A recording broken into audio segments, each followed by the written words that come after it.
ನಮಸ್ಕಾರ ವೀಕ್ಷಕರೇ, ಎಲ್ಲರಿಗೂ ಸ್ವಾಗತ ನನ್ನ ಯೂಟ್ಯೂಬ್ ಚಾನಲ್ಗೆ.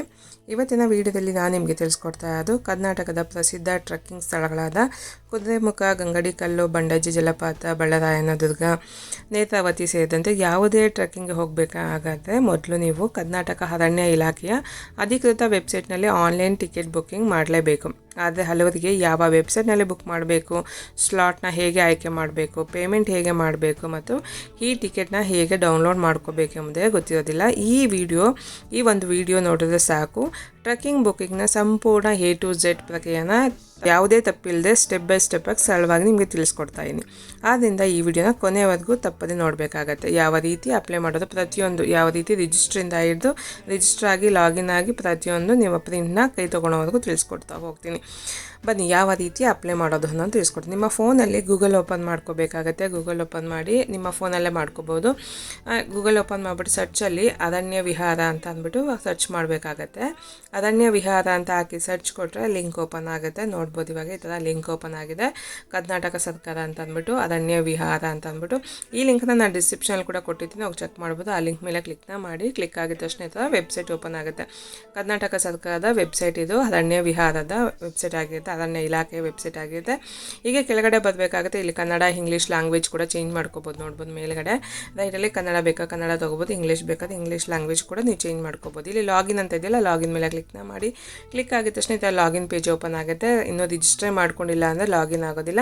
ಫಸ್ಟ್ ರಿಜಿಸ್ಟರ್ ಮಾಡ್ಕೋಬೇಕಾಗಿಲ್ಲ. ಕೆಳಗಡೆ ನೋಡ್ತಾ ಇರ್ಬೋದು ರಿಜಿಸ್ಟರ್ ಅಂತಿದ್ದಿಲ್ಲ, ರಿಜಿಸ್ಟರ್ ಮೇಲೆ ಕ್ಲಿಕ್ನ ಮಾಡ್ಕೊಳ್ಳಿ. ರಿಜಿಸ್ಟರ್ ಮೇಲೆ ಕ್ಲಿಕ್ನ ಮಾಡಿದ ತಕ್ಷಣ ನಿಮಗೆ ರಿಜಿಸ್ಟರ್ ಪೇಜು ಓಪನ್ ಆಗುತ್ತೆ. ರಿಜಿಸ್ಟರ್ ಪೇಜ್ ಓಪನ್ ಆಗುತ್ತೆ. ಇಲ್ಲಿ ಫಸ್ಟಾಗಿ ನಿಮ್ಮ ಹೆಸರನ್ನ ಹಾಕೋಬೇಕಾಗುತ್ತೆ. ಫಸ್ಟ್ ನೇಮು, ಲಾಸ್ಟ್ ನೇಮ್ ಏನಿದೆಯೋ ನಿಮ್ಮ ನೇಮ್ನ ಹಾಕೋಬೇಕಾಗುತ್ತೆ. ಫುಲ್ ನೇಮ್ನ ಎಂಟರ್ನ ಮಾಡ್ಕೊಳ್ಳಿ. ಅದಾದಮೇಲೆ ನಿಮ್ಮ ಇಮೇಲ್ ಐ ಡಿನ ಕೇಳುತ್ತೆ. ನಿಮ್ಮ ಇಮೇಲ್ ಐ ಡಿನ ಇಲ್ಲಿ ಟೈಪ್ನ ಮಾಡ್ಕೋಬೇಕಾಗತ್ತೆ. ಇಮೇಲ್ ಐ ಡಿನ ಟೈಪ್ನ ಮಾಡ್ಕೊಳ್ಳಿ. ಅದಾದಮೇಲೆ ನಿಮ್ಮ ಮೊಬೈಲ್ ನಂಬರ್ನ ಹಾಕೋಬೇಕಾಗತ್ತೆ.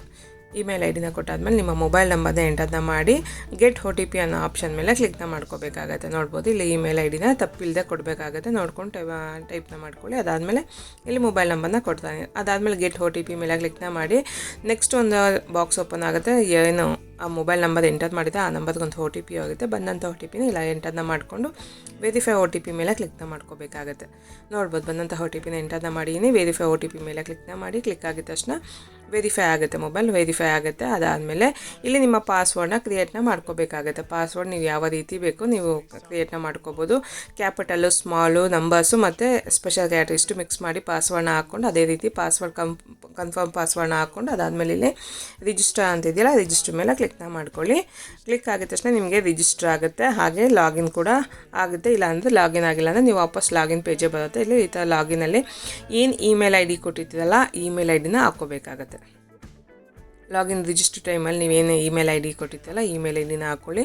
ಅದಾದಮೇಲೆ ನೀವು ಪಾಸ್ವರ್ಡ್ ಏನು ಕ್ರಿಯೇಟ್ ಮಾಡಿರ್ತೀರಲ್ಲ ಪಾಸ್ವರ್ಡ್ನ ಬರೆದಿಟ್ಕೊಂಡು ನೋಟ್ ಮಾಡಿಟ್ಕೊಂಡು ಆ ಪಾಸ್ವರ್ಡ್ನ ಇಲ್ಲಿ ಹಾಕ್ಕೋಬೇಕಾಗುತ್ತೆ. ಪಾಸ್ವರ್ಡ್ನ ಎಂಟರ್ನ ಮಾಡಿಕೊಂಡು ಇಲ್ಲಿ ಕ್ಯಾಪ್ಚರ್ ಕೋಡ್ ಏನು ಕಾಣ್ತಿದ್ದಿಲ್ಲ ಕ್ಯಾಪ್ಚರ್ ಕೋಡ್ನ ಇಲ್ಲಿ ಎಂಟರ್ನ ಮಾಡ್ಕೋಬೇಕಾಗುತ್ತೆ. ಅದು ಯಾವ ರೀತಿ ಇದೆಯೋ ಅದೇ ರೀತಿ ಇಲ್ಲಿ ಕ್ಯಾಪ್ಚರ್ ಕೋಡ್ನ ಎಂಟರ್ನ ಮಾಡಿಕೊಂಡು ಇಲ್ಲಿ ಲಾಗಿನ್ ಅಂತ ಇದ್ದಿಲ್ಲ ಸೈನು, ಲಾಗಿನ್ ಮೇಲೆ ಕ್ಲಿಕ್ನ ಮಾಡ್ಕೋಬೇಕಾಗುತ್ತೆ. ಲಾಗಿನ್ ಮೇಲೆ ಕ್ಲಿಕ್ ಆಗಿದ ತಕ್ಷಣ ಇಲ್ಲಿ ನೋಡ್ಬೋದು, ಇವಾಗ ಲಾಗಿನ್ ಆಗಿದೆ. ಇಲ್ಲಿ ನಿಮ್ಮ ಹೆಸರು ಕೂಡ ಇಲ್ಲಿ ಶೋ ಆಗುತ್ತೆ. ಇಲ್ಲಿ ನೋಡ್ತಾ ಇದ್ದಲ್ಲ ನಿಮ್ಮ ಪ್ರೊಫೈಲ್ ಎಲ್ಲ ಶೋ ಆಗುತ್ತೆ, ನೋಡ್ಬೋದು. ಹಾಗೆ ಇವಾಗ ಯಾವ ರೀತಿ ಬುಕ್ಕಿಂಗ್ ಮಾಡೋದು ಅಂತಂದರೆ ಕೆಳಗಡೆ ಬರಬೇಕಾಗತ್ತೆ. ಕೆಳಗಡೆ ಬಂದರೆ ನೋಟಿಫಿಕೇಷನ್ ಎಲ್ಲ ಕೊಟ್ಟಿರ್ತಾರೆ ನೋಡ್ಕೋಬೋದು. ಇವಾಗ ಫಸ್ಟಾಗಿ ನಾನು ನಿಮಗೆ ಡೈರೆಕ್ಟಾಗಿ ತೋರಿಸ್ಕೊಡ್ತಾ ಇದ್ದೀನಿ. ಡಿಸ್ಟ್ರಿಕ್ಟ್ನ ಸೆಲೆಕ್ಟ್ನ ಮಾಡ್ಕೊಳ್ಳಿ. ಹಾಗೆ ಟ್ರೆಕ್ಕಿಂಗ್ ನೇಮ್ ಯಾವುದು ಅಂತ ಸೆಲೆಕ್ಟ್ನ ಮಾಡ್ಕೊಳ್ಳಿ. ನೇತ್ರಾವತಿ ಟ್ರೆಕ್ ಅಂತ ತೋರಿಸ್ತಾ ಇದೆ, ದಕ್ಷಿಣ ಕರ್ನಾಟಕ. ಹಾಗೆ ಅಲ್ಲಿ ಯಾವ ಡೇಟ್ನ ಸೆಲೆಕ್ಟ್ನ ಮಾಡಿದ ತಕ್ಷಣ ನಿಮಗೆ ತೋರಿಸ್ತಾ ಇದೆ, ನೋಡ್ಬೋದು. ಇಲ್ಲಿ ನೆಕ್ಸ್ಟ್ ಬಂದು ಈ ಥರ ಓಪನ್ ಆಗಿದೆ. ಇಲ್ಲಿ 300ಕ್ಕೆ ಕೇವಲ ಒಂದೇ ಒಂದು ಅವೈಲೇಬಲ್ ಇದೆ. ಅದ್ರ ಮೇಲೆ ಕ್ಲಿಕ್ನ ಮಾಡಿಕೊಂಡು ಬುಕ್ ನಾವು ಅಂತಿದ್ದಿಲ್ಲ ಇದ್ರ ಮೇಲೆ ಕ್ಲಿಕ್ನ ಮಾಡ್ಕೊಳ್ಳಿ. ಕ್ಲಿಕ್ ಆಗಿದ ತಕ್ಷಣ ನಿಮಗೆ ನೆಕ್ಸ್ಟ್ ಪೇಜ್ ಓಪನ್ ಆಗುತ್ತೆ. ಫಸ್ಟು ಸ್ಲಾಟ್ನ ಸೆಲೆಕ್ಟ್ನ ಮಾಡ್ಕೋಬೇಕು, ಆಮೇಲೆ ನಿಮ್ಮ ಡೀಟೇಲ್ಸ್ನೆಲ್ಲ ಫಿಲ್ ಮಾಡಬೇಕು, ಆಮೇಲೆ ಪೇಮೆಂಟ್ನ ಮಾಡಬೇಕು. 3 ಸ್ಟೆಪ್ ಇರುತ್ತೆ. ಎಷ್ಟು ಅಮೌಂಟು 5 to 15 12 ಇಯರ್ಸ್ಗೆ ಎಷ್ಟು ಅಮೌಂಟು, 12ರಿಂದ 18 ವರ್ಷ ವಯಸ್ಸವ್ರಿಗೆ ಎಷ್ಟು ಅಮೌಂಟು, 18 ವರ್ಷ ಮೇಲೆ ಇರೋರಿಗೆ ಎಷ್ಟು ಅಮೌಂಟು ಅಂದ್ಬಿಟ್ಟು ಇಲ್ಲೇ ತೋರಿಸ್ತಾ ಇದೆ, ನೋಡ್ತಾ ಇದ್ದಲ್ಲ. ಪ್ರತಿಯೊಂದು ಡೀಟೇಲ್ನ ಇದೆಲ್ಲ ಕೊಟ್ಟಿದೆ ಎಷ್ಟು ಅಮೌಂಟ್ ಆಗುತ್ತೆ ಅಂತ ಅಂದ್ಬಿಟ್ಟು ಅವ್ರ ಡೀಟೇಲ್ನೆಲ್ಲ ಇಲ್ಲಿ ಹಾಕ್ಕೋಬೇಕಾಗುತ್ತೆ. ಅವ್ರ ಹೆಸರನ್ನ ಹಾಕೋಬೇಕು, ಅವ್ರದ್ದು ID ಕಾರ್ಡ್ನ ಎಂಟರ್ನ ಮಾಡಬೇಕು, ಡೀಟೇಲ್ಸ್ನೆಲ್ಲ ಫೋನ್ ನಂಬರ್ನೆಲ್ಲ ಕೊಟ್ಟು OTP ತೊಗೊಂಡು ಇದೆಲ್ಲ ಹಾಕಬೇಕಾಗುತ್ತೆ. ಇವಾಗ ನಾನಿಲ್ಲಿ ಚೇಂಜ್ ಮಾಡ್ತಾಯಿದ್ದೀನಿ. ಟ್ರೆಕ್ಕಿಂಗ್ ನೇತ್ರಾವತಿ ಟ್ರೆಕ್ಕಿಂಗ್ ತೋರಿಸಿದೆ ಇವಾಗ ದಕ್ಷಿಣ ಕರ್ನಾಟಕ. ಇವಾಗ ನಾನು ವಾಪಸ್ ಬ್ಯಾಕ್ ಬಂದಿದ್ದೀನಿ. ಬ್ಯಾಕ್ ಬಂದು ಇವಾಗ ಬೇರೆ ಟ್ರೆಕ್ಕಿಂಗ್ ಮಾಡ್ತಾನೆ, ಏಕೆಂದರೆ ಇದು ಒಂದೇ ಒಂದು ಅವೈಲೇಬಲ್ ಇರೋದ್ರಿಂದ ನನಗದು ಆಗ್ತಾ ಇಲ್ಲ ಅಂತ ತೋರಿಸ್ಕೋದು ನಾನು ತೆಗೆದುತ್ತಾ ಇದ್ದೀನಿ. ಇವಾಗ ವಾಪಸ್ ಬೇರೆ ತೋರಿಸ್ತಾ ಇದ್ದೀನಿ. ಇವಾಗ ನೀವು ನೋಡ್ಬೋದು ಹೋಮ್ ಪೇಜಿಗೆ ಬಂದಿದ್ದೀನಿ. ಇಲ್ಲಿ ನೋಟಿಫಿಕೇಷನಲ್ಲಿ ಆದಮೇಲೆ ಡೀಟೇಲ್ಸ್ ಎಲ್ಲ ನೋಡ್ಬೋದು. ಇಲ್ಲಿ ಏನೆಲ್ಲ ಇನ್ಫಾರ್ಮೇಷನ್ ಕೊಟ್ಟಿದೆ ಇದೆಲ್ಲ ಥರ ನೋಡ್ಕೋಬೇಕಾಗುತ್ತೆ. ಯಾವ ಟೈಮಿಂಗ್ಸ್ ಇದೆ, ಏನೆಲ್ಲ ಪ್ರಿಪೇರ್ ಹಾಕ್ಕೊಂಡು ಹೋಗಬೇಕು ಅಂತಂದ್ಬಿಟ್ಟು ಅಲ್ಲಿ ಡೀಟೇಲ್ಸ್ ಎಲ್ಲ ಇರುತ್ತೆ ನೋಡ್ಬೋದು ನೋಟಿಫಿಕೇಷನಲ್ಲಿ. ಈಗ ಫಸ್ಟಲ್ಲಿ ಡಿಸ್ಟಿಕಲ್ಲಿ ಸೆಲೆಕ್ಟ್ನ ಮಾಡ್ಕೊಂಡು ಚಿಕ್ಕಮಂಗ್ಳೂರು ಅಂತ ಹಾಕ್ಕೊಂಡಿದ್ದೀನಿ. ದಕ್ಷಿಣ ಕರ್ನಾಟಕದಲ್ಲಿ ನೇತ್ರಾವತಿ ಒಂದೇ ಇದೆ, ಚಿಕ್ಕಮಂಗ್ಳೂರಲ್ಲಿ ನೋಡ್ತಾ ಇಲ್ಲ. ಇಷ್ಟು ಡೀಟೇಲ್ಸ್ ಇದೆ, ಟ್ರೆಕ್ಕಿಂಗ್ ನೇಮ್ಸು ಇಲ್ಲಿ ನೋಡ್ತಾ ಇಲ್ಲ. ಇಷ್ಟು ಲಿಸ್ಟ್ ಇದೆ. ಇಷ್ಟರಲ್ಲಿ ನೀವು ಯಾವುದಕ್ಕೆ ಹೋಗಬೇಕು ಅನ್ನೋದನ್ನ ಸೆಲೆಕ್ಟ್ನ ಮಾಡ್ಕೊಂಡು ಅದಾದಮೇಲೆ ಡೇಟ್ನ ಸೆಲೆಕ್ಟ್ನ ಮಾಡ್ಕೊಳ್ಳಿ. ಯಾವ ಡೇಟಿಗೆ ಬೇಕು ಅನ್ನೋದನ್ನ ಸೆಲೆಕ್ಟ್ನ ಮಾಡ್ಕೊಳ್ಳಿ. ಡೇಟ್ ಆದಮೇಲೆ ಸೆಲೆಕ್ಟ್ ಆದಮೇಲೆ ಇಲ್ಲಿ ಚೆಕ್ ಅವೈಲೇಬಿಲಿಟಿ ಅಂತ ಇದೆಯಲ್ಲ, ಇದ್ರ ಮೇಲೆ ಕ್ಲಿಕ್ನ ಮಾಡ್ಕೊಳ್ಳಿ. ಡೇಟ್ನ ಸೆಲೆಕ್ಟ್ ಅದೇನು ಅವೈಲೇಬಲ್ ಇದೆಯೋ ಆ ಡೇಟ್ ಮಾತ್ರ ಆಗುತ್ತೆ ಅಷ್ಟೇ. ಅಲ್ಲಿ ಚೆಕ್ ಅವೈಲೇಬಿಲಿಟಿ ಅಂತಿದೆ, ಅದ್ರ ಮೇಲೆ ಕ್ಲಿಕ್ನ ಮಾಡ್ಕೊಳ್ಳಿ. ಕ್ಲಿಕ್ ಆಗುತ್ತೆ ಅಷ್ಟೇ ನಿಮಗೆ ನೆಕ್ಸ್ಟು ಈ ಥರ ಓಪನ್ ಆಗುತ್ತೆ. ನೋಡ್ಬೋದು ಇಲ್ಲಿ ಬಂಡಜ್ಜೆ ಫಾಲ್ಸ್ ಅಂತ ಅಂದ್ಬಿಟ್ಟು ತೋರಿಸ್ತಾ ಇದೆ. ವಾಟರ್ ಫಾಲ್ ಅಂತ ಅಂದ್ಬಿಟ್ಟು ಟ್ರೆಕ್ಕಿಂಗ್ ಅಂತ ಚಿಕ್ಕಮಂಗ್ಳೂರು. ಯಾವ ತಾರೀಕು ಅಂತ ಸೆಲೆಕ್ಟ್ ಆಗಿದೆ ನೋಡ್ಬೋದು. 3 ಸ್ಟೆಪ್ ನೋಡ್ಬೋದು. ಹಾಗೆ ಸ್ಲಾಟ್ ಎಷ್ಟು ಜನ ಇದೆ, ಅವೈಲೇಬಿಲಿಟಿ ಎಷ್ಟು ಅಂತ ನೋಡ್ಕೊಂಡು ಸ್ಲಾಟ್ನ ಸೆಲೆಕ್ಟ್ನ ಮಾಡಿಕೊಂಡು ಇಲ್ಲಿ ಬುಕ್ ನೋ ಅಂತ ಇದೆಯಲ್ಲ, ಬುಕ್ ನೋ ಮೇಲೆ ಕ್ಲಿಕ್ನ ಮಾಡ್ಕೋಬೇಕಾಗುತ್ತೆ. ಅದಾದಮೇಲೆ ಇಲ್ಲಿ ನೋಡ್ಬೋದು ನೆಕ್ಸ್ಟ್ ಈ ಥರ ಓಪನ್ ಆಗುತ್ತೆ. ಫಸ್ಟ್ ಬುಕ್ ಸ್ಲಾಟ್ ಸೆಲೆಕ್ಟ್ ಮಾಡ್ಕೊಂಡಿದ್ದೀವಿ. ಅದಾದಮೇಲೆ ವಿಸಿಟರ್ ಡೀಟೇಲ್ನ ಇವಾಗ ಫಿಲ್ ಮಾಡಬೇಕು. ಅದಾದಮೇಲೆ ಪೇಮೆಂಟ್ಗೆ ಹೋಗುತ್ತೆ. 3 ಆಪ್ಷನ್ ಇರುತ್ತೆ. ಇವಾಗ ಇಲ್ಲಿ ಅಮೌಂಟ್ನ ನೋಡ್ಬೋದು. ಯಾವ ಏಜ್ಗೆ ಎಷ್ಟು ಅಮೌಂಟ್ ಇದೆ ಅಂತ ಅಂದ್ಬಿಟ್ಟು ನೋಡ್ಬೋದು. 12 ವರ್ಷದಿಂದ 18 ವರ್ಷದವ್ರಿಗೆ 250 ರೂಪಾಯಿ ಇರುತ್ತೆ. 18 ವರ್ಷ ಮೇಲಿರೋರಿಗೆ 500 ರೂಪಾಯಿ ಆಗುತ್ತೆ. ಒಬ್ಬ ಫಸ್ಟ್ ಒಂದು ವಿಸಿಟರ್ ಟೀಮ್ ಲೀಡರ್ ಅಂತ ಇರುತ್ತೆ, ಅವರ ಡೀಟೇಲ್ಸ್ ಎಲ್ಲ ಹಾಕ್ಕೋಬೇಕಾಗುತ್ತೆ. ಫಸ್ಟಾಗಿ ಅವ್ರ ನೇಮು ಮತ್ತು ಗೌರ್ಮೆಂಟ್ ಐಡಿನ ಸೆಲೆಕ್ಟ್ನ ಮಾಡ್ಕೋಬೇಕು. ಗೌರ್ಮೆಂಟ್ ಐಡಿ ಪ್ರೂಫ್ ಏನು ಕೊಟ್ಟಿರೋ ಸೆಲೆಕ್ಟ್ ಆಗಿದ್ದಿಲ್ಲ ಆ ಡೀಟೇಲ್ನ ಇಲ್ಲಿ ಹಾಕ್ಕೋಬೇಕಾಗುತ್ತೆ. ಆ ಗೌರ್ಮೆಂಟ್ ಐಡಿ ಕಾರ್ಡ್ ನಂಬರ್ನ ಹಾಕ್ಕೋಬೇಕಾಗುತ್ತೆ. ಹಾಗೆ ಅವ್ರ ಏಜ್ ಎಷ್ಟು ಮತ್ತು ಮೇಲಾ ಫೀಮೇಲಾ ಜೆಂಡರ್ನ ಸೆಲೆಕ್ಟ್ನ ಮಾಡ್ಕೊಳ್ಳಿ. ಮೊಬೈಲ್ ನಂಬರ್ನ ಕೊಡಬೇಕಾಗುತ್ತೆ. ಇಲ್ಲಿ ಐಡಿ ಕಾರ್ಡ್ ಗೌರ್ಮೆಂಟ್ ಐಡಿ ಕಾರ್ಡ್ನ ಸೆಲೆಕ್ಟ್ ಮಾಡ್ಕೊಂಡು ಆ ಡೀಟೇಲ್ಸ್ನ ಫುಲ್ ಕೊಡಲೇಬೇಕು. ಹಾಗೆ ಪ್ಲಸ್ ಹ್ಯಾಡ್ ವಿಸಿಟರ್ ಅಂತಿದ್ದಿಲ್ಲ, ಹ್ಯಾಡ್ ವಿಸಿಟರ್ ಮೇಲೆ ಕ್ಲಿಕ್ನ ಮಾಡಿಕೊಂಡು ಸೆಕೆಂಡ್ ಒನ್ ಓಪನ್ ಆಗುತ್ತೆ. ಸೆಕೆಂಡ್ ವಿಸಿಟರ್ ಡೀಟೇಲ್ಸ್ನ ಹಾಕ್ಕೋಬೇಕಾಗುತ್ತೆ. ಇಲ್ಲಿ ಅವರ ಹೆಸರು ಗೌರ್ಮೆಂಟ್ ಐಡಿನ ಸೆಲೆಕ್ಟ್ನ ಮಾಡ್ಕೋಬೇಕಾಗತ್ತೆ.